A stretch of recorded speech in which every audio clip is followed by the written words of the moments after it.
Story 1. I once received a resume in the mail that had no telephone number, address, or email. He called a few days later to ask why he had not received any reply. I asked him to get a copy of his resume so we could review it together. I asked him to tell me the address we might have replied to, then the telephone number, and finally the email. After a long pause, he said, "Oh no," and hung up. Story 2. One resume I received while managing a head shop included details on how much he could bench press and the characters he played in high school theater. He was in his late 20s. Story 3. Okay, I was a writing tutor at the college level for 10 years. We also helped graduates of the university. I swear I am not making this up. A graduate who had worked teaching English in Japan and at other positions for a few years after getting his degree came in for help updating his resume. He reported that he'd been looking for work for a while with no luck. The profile section at the head of his resume listed accomplishments including, "I have climbed Mount Fuji fueled only by Quaaludes and caffeine." He was crestfallen when I told him that although I was duly impressed by this feat, he really needed to remove it. Story 4. Nudes. Any picture of yourself is probably going to get the resume thrown out because of potential lawsuits, but hearing that shriek of "Dear God, why?" from the hotel manager's desk while they were going through resumes was hilarious. Like, bro, your butt was not that nice. Why did you attach it? Story 5. Well, he made it through the resume but almost didn't make it through the onboarding paperwork. Entry-level position, he was 19, I think. Nice enough kid, low life experience, but that's how it all starts, right? Emergency contact information. Name mom. Relationship. Good. So, like if we called your mom and you were hurt, she'd care? Story 6. I received a resume last week that had notes on it. Insert relevant skills here, and maybe change font, and fill this space with buzzwords. This was on his LinkedIn profile as well. If you can't pay attention to the resume you send out, I can't trust you'll pay attention to anything else. Story 7. Had a person turn in his application with black marker lines redacting all of his information. The only things left were his name, a phone number, and a note saying, "We can discuss these details during my interview." He, in fact, did not get an interview. Story 8. The only resume I have thrown right in the proverbial shredder was that of the wife of a friend of mine. I was attempting to get her a job at my employer. She had no degree or relevant experience, but we needed a receptionist, and people commonly move up from those jobs into other administrative positions. Plus, it is government work, so good benefits, lots of paid holidays. Bottom line, I was doing this underqualified, unemployed person a massive favor by giving her a reference and a chance. We did not have any other applicants. The job was hers to lose. She did not know that, so she brought her best effort. Here are some excerpts from her cover letter. I may not have a degree, but I have what engineers do not have, 10 years of experience. Engineers are not very organized people, and I can keep them in line. I have better social skills than engineers do. I am not paraphrasing. Those are things she wrote when she sent me her resume and cover letter to look over before she submitted them online to apply. I was just like, "You know I am an engineer, right?" She did. I continued, "You know the job you'd be applying for is a receptionist position, not an engineer position, right?" She seemed pretty sure she could move up and be an engineer in a year or so.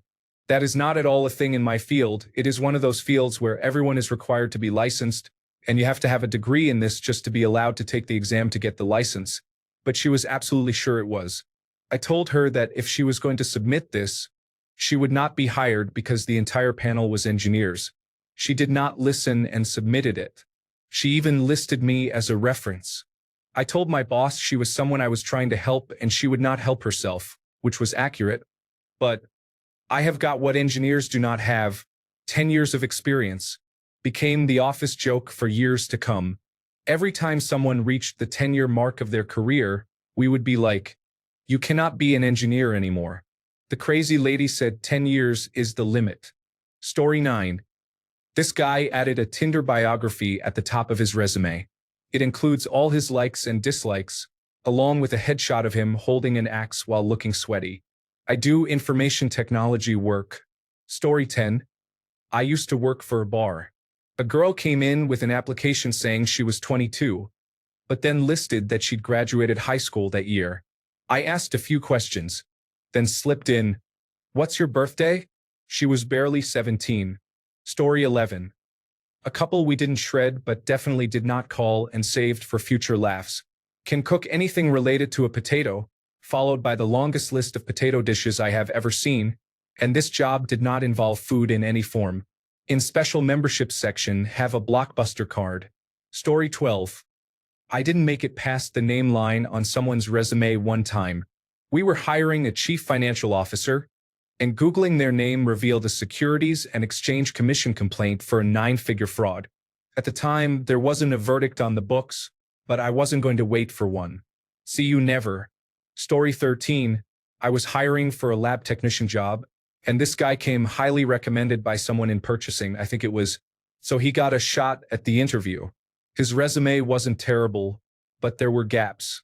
He listed his high school graduation date, and then his Associate of Arts degree from the local community college was a good 10 years later. I mean, that's okay, but there was no work experience listed for that time period either, so then came the interview with my lead technician and me. We walk the guy into a small meeting room and sit down. Before I can even introduce us, he pulls this laminated piece of paper out of his folio, slams it down on the table, pushes it across the table, and says, "So when do I start?" The document was a letter of recommendation from his community college physics teacher. A glowing assessment of the candidate, which greatly conflicted with my assessment based on his behavior. He did not get the job. Story 14. When I was in high school, I worked in a shoe store at the mall. We received a resume once for a sales job that listed under the Other Interests section, special relationship with the one they call Satan. Yes, really. I wanted to interview her just to see what she would actually say in person. My manager vetoed that, sadly. Story 15. Had one guy put, "I'm a sex offender who assaulted a child, but I'm working on it," on his resume. I am an attorney and promptly told Human Resources to blacklist that individual for liability purposes. We work in tech with a daycare on site, no chance at all. Story 16. I once got a resume with the worst formatting and grammar. It was clear the person was a non-native English speaker. I don't usually do this, but I recreated her resume, reorganized it, and corrected grammar and spelling mistakes and sent it back to her. I hope she got a job. She wasn't a good fit based on her resume, otherwise, I would have given her the benefit of the doubt and at least interviewed her. Story 17. Food service experience applying for entry-level call center job. Put as her daily duties, wept and mopped at the end of every shift. I'm not gonna lie, I hired her, and she was fine. I worked food service and was like, where's the lie? Story 18. Had a guy put on his resume that he invented the dollar, owned Microsoft, Google, and Ford, was an astronaut, and founded New Zealand. This was when I managed an Aldi store and he was applying as an associate. But he was clear to say on his resume that our business model could be vastly improved with his expertise. I almost brought him in for an interview just for fun, but I couldn't really find the time along with the real applicants. Story 19. Had an application for a management position at a public library. The job listing specified that a master's in library and information science degree is required. Received an application from one person who was attending community college, earning an associate's degree in music. Their only management experience was running a K-pop fan club. Another person spelled the library's name incorrectly. Story 20. I'm sure a lot of us have made mistakes on our curriculum vitae. I once changed my email address but forgot to change .companyuk to .com, and the interviewer asked me about it at the end of an interview for a job I did not get. The worst I've seen is from a girl named Claire. What an interesting name. Is it Irish? My colleague showed me the application form handed in alongside the curriculum vitae, where Claire had managed to spell her own name right. Story 21. I had someone who started off on their cover letter with, "Let me introduce myself," and "I'm very excited to get to know your company." Yet we had just fired him a couple of weeks ago from a management position, and he was applying for a different newly posted job. Story 22. So I've never discarded a resume, but twice in my career I've had to make the decision to fire someone during their first week. The first was for a customer service representative. The job requirements were fairly simple. a good understanding of Excel, prior experience with QuickBooks. This was at a small business, and the ability to speak both Spanish and English. She claimed, "I'm an expert at Excel. I know everything it can do." First red flag, but I wasn't in the interview where she said that, so I only found out after the fact. She said she had worked with QuickBooks for 5 years at her last job, grew up in a Spanish-speaking household, and learned English in school. During the first week, any Spanish callers she would put on hold, making up an excuse about how she was in the middle of something and needed one of the other reps to handle the call. After a couple of days, the other reps realized she couldn't speak Spanish, so they began talking poorly about her in Spanish right in front of her, and when they laughed, she would laugh along as if she understood the joke. When she did basic onboarding with QuickBooks, our accountant said it was like she'd never used any accounting software before, let alone QuickBooks. When I was showing her how to use the Excel spreadsheets that were built to manage all of the order entries, she was baffled by a basic formula that multiplied 3 fields together. When I explained there's a VLOOKUP function, she said, "Oh, I didn't know I would need to know programming." Which, by the way, she didn't need to know. I was just explaining how it worked. Anyway, she started on Monday and was sent packing Friday morning. Any one of those things, we might have kept her and let her grow into the role, but she straight up lied about the only 3 requirements on the posting. Goodbye. The second was much more recent. Last year, in fact. The private equity firm that owns the corporation I work for owns another company on the East Coast. They were hit with a ransomware attack, and their IT team was completely inept. So the private equity firm contracted our IT team to fly out and help them. One of the things we were going to do, aside from remediating the issue, was onboarding their new IT director, getting them familiar with the existing infrastructure, which we were rebuilding for them, and then clarifying the expectations around his role and what the board would want from him. He showed up on his first day at 10:30 a.m. We had been there since 7. We talked to him for about 10 minutes, introduced ourselves, and discussed which areas of what is now his network we were focusing on, making it clear we would only be in town for 3 more days before we had to fly back to Los Angeles. We said to feel free to jump in with any of us, and we'd show him what we were doing, why it's important, and how it relates to everything. He proceeded to go to his new office, shut the door, didn't meet anyone else in the company, and set up his email for the rest of the day. Oh, and he left at 3:30. We were there until 7, went to dinner, and then continued working until 1 a.m. We did that every day we were there. Remember, we were in major crisis mode. The next day he comes in, 10:30 again, goes straight to his office, closes the door, and said he needed to finish setting up his email.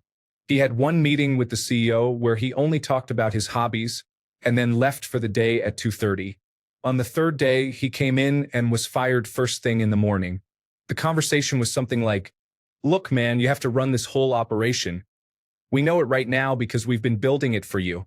You have no idea how to operate and maintain this when we leave, and you've wasted 2 of our 4 days here doing a task that takes 3 minutes for a level 1 IT tech. Hell, you could have assigned one of your level 1 techs to do it for you so you could do, director responsibilities. But you're clearly not the right guy for this role because the right guy would have been in the trenches with us, helping where possible, and learning everything there is to learn." I kind of felt bad about that one. The guy quit another high-paying job to take this one. But man, if you can't put in the effort your first week on the job when the entire company is in crisis mode and you've got contractors on site working 16-hour days. Yeah, enough is enough. Story 23. Like a lot of companies nowadays, we do blind applications. No mention of age, gender, name, or where you studied is allowed on the part that goes to people doing the evaluation. We also attract a lot of applicants from prestigious universities, some of whom feel the need to find a way to mention the name of the institution in their competency answers as though it will help more than actually demonstrating that they are a good candidate for the job. Technically, I could throw your application away. I usually won't unless you're especially obnoxious about it, but it definitely does not help. However, one person did add Mensa IQ to their application in response to a question that had no relation to such information, and that did get rapidly dropped because that's a huge, "I'm going to be insufferable to work with" red flag. Oh, and the personal statement that began with "as a large language model" didn't get very far. Story 24. Not a resume, but occasionally someone will cold message me on LinkedIn, and whenever I can, I'll reply if it's a student looking for guidance in my field. I'll take a call and talk them through some things they should know. Anyhow, one of those messages began, "Dear Mr. Name, I hope this message finds you in good health. I'm still not fully over that.